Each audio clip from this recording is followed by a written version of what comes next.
Hello everybody, this is Renault, and today we are doing a new type of video.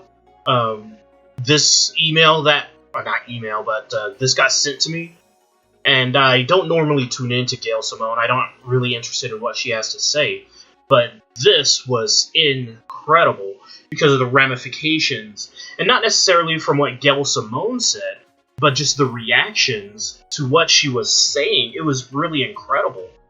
So I'm just going to jump right in here with what Gail Simone said. I think this. Right now, the most underrated character at DC Comics is Poison Ivy. When she's given a proper spotlight, she steals every scene. Readers love her.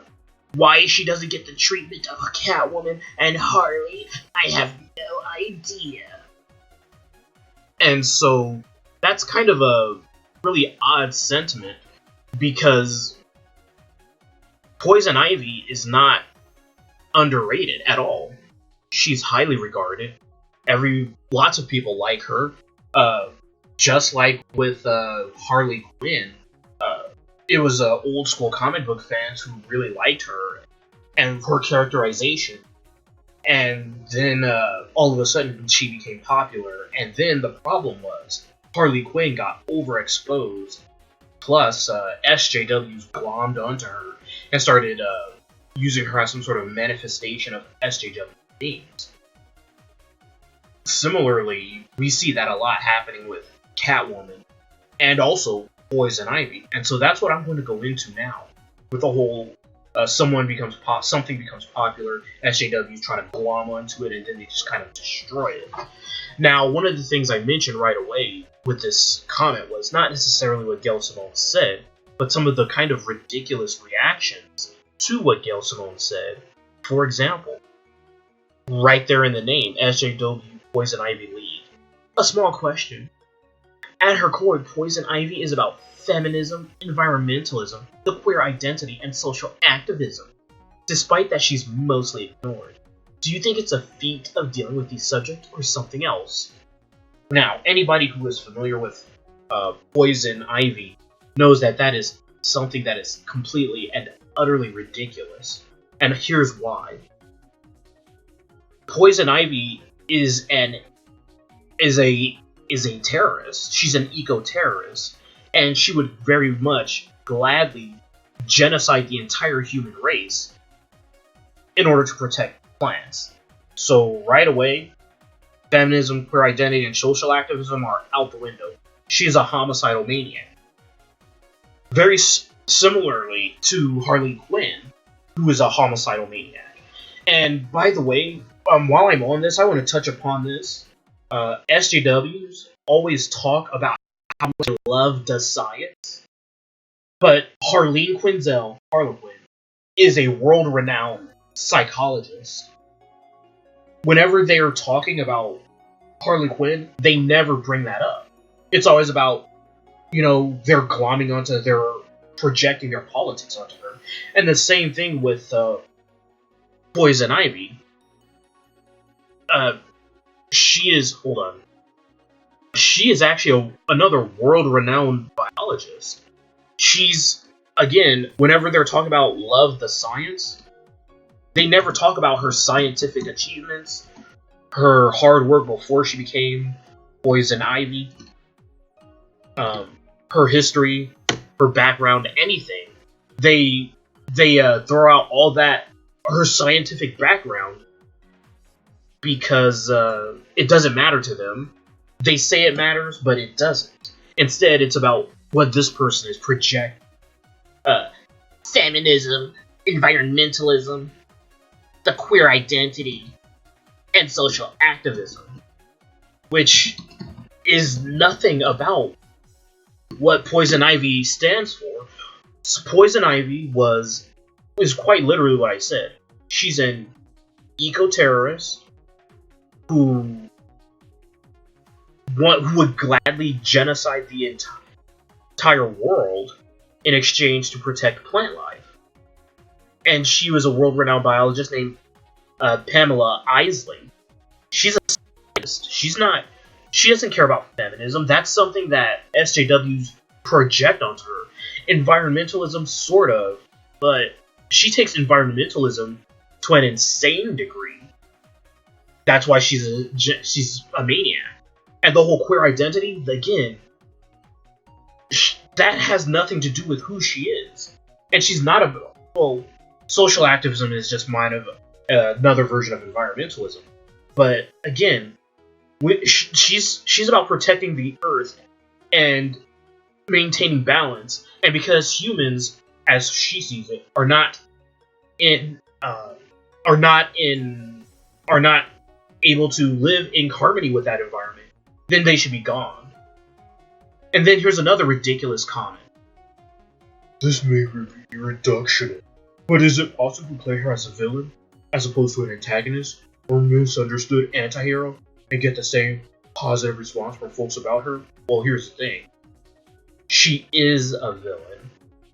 Just because she's a sympathetic villain, at least as portrayed by Batman the Animated Series, does not mean she's not a villain. She's a villain.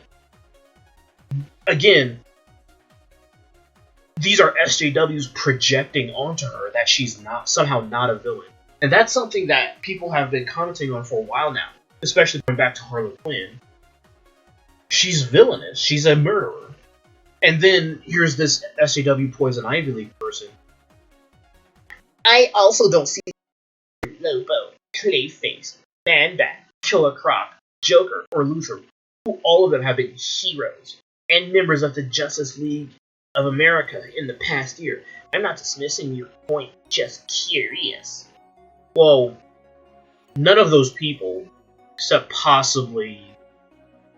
Actually, no, none of these people should have ever been on the Justice League of America in the first place. I mean, just because other bad writing doesn't justify more bad writing.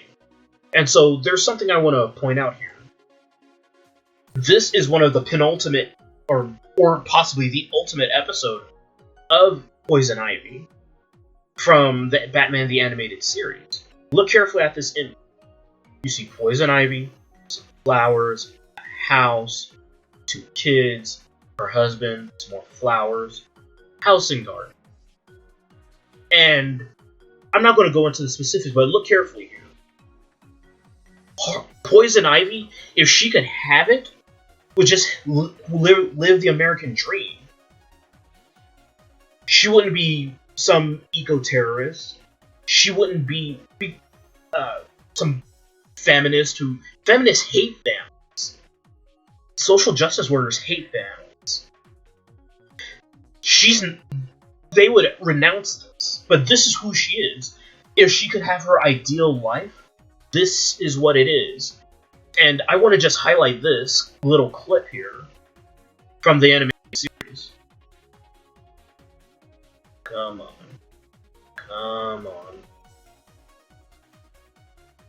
Oh. You gonna cooperate? To this point right here. I'm just sorry she got away. Me too, Robin. But I don't think we'll see her again anytime soon.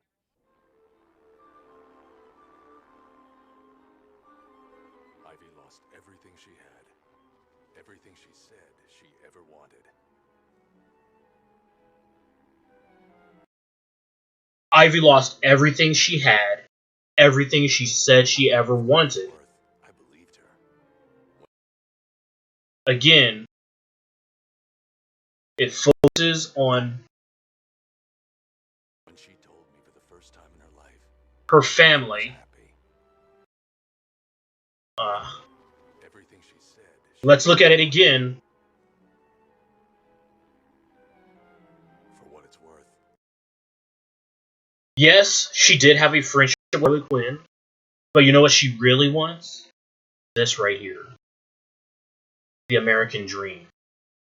But this is what happens with SJWs trying to take over everything. They run things into the ground. They destroy everything until it's all used up and empty. And then they just leave and go on to the next thing. Remember how Deadpool was like the biggest thing ever? And people would not shut up about it? Where's he at now? Nobody's talking about Deadpool. SJWs tried to glom onto him. He had that Christmas special that was got him away from the rated R roots that he was based on. And now what? He's done. Overexposed. Has being overexposed led to more bad Deadpool Wolverine stories? 203,000 hits on Deadpool overexposed. Harley Quinn overexposed? 14,800,000 Harley Quinn overexposed.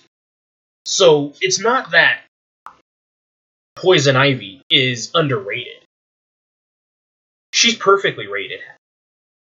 You don't just have something over and over and over again until you just get tired of it and it's used up and it gets abandoned and then people get sick of it. That's not underappreciation. It's kind of like how what's his name? From The Silence of the Lambs, Hannibal Lecter, and Anthony Hopkins played him for a total of 8 minutes, but those 8 minutes were so impactful that he won an Oscar, and it was incredible. It's the same thing with the Dame Judi Dench. She was in Shakespeare in Love for like 4 minutes, but her presence was so spectacular in that brief amount of time that she also won an Oscar for 4 minutes.